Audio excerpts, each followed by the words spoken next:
Daily Manna from the Torah by Dr. Ketriel Blad.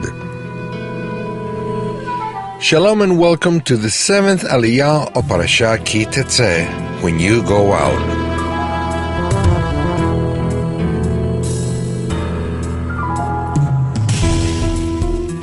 We find this Aliyah in the book of Deuteronomy, chapter 24, verse 14, to chapter 25, verse 19.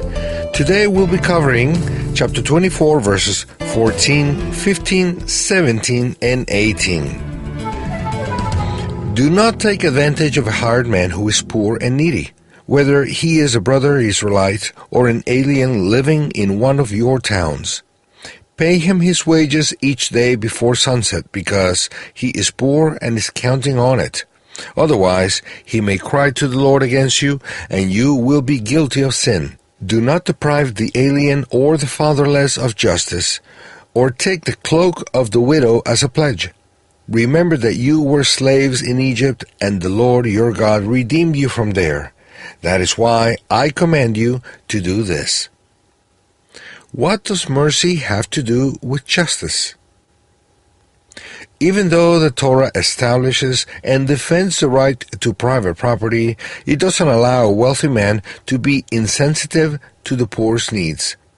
Love forces you to not think only of yourself, but to love your neighbor as yourself. This doesn't mean that the Torah agrees with the communist idea in which everyone shares everything equally and where everything belongs to everyone.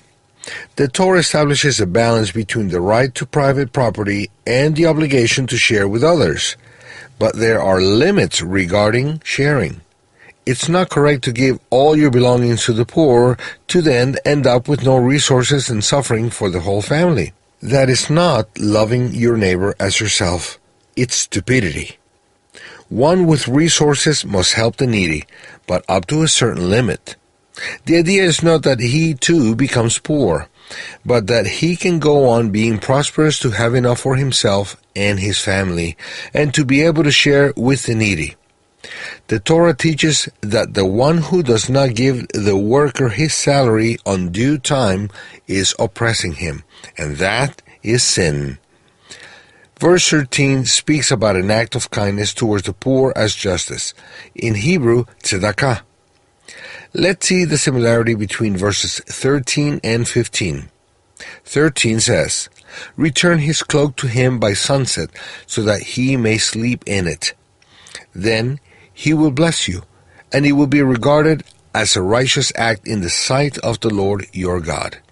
15 says, "Pay him his wages each day before sunset, because he is poor and is counting on it.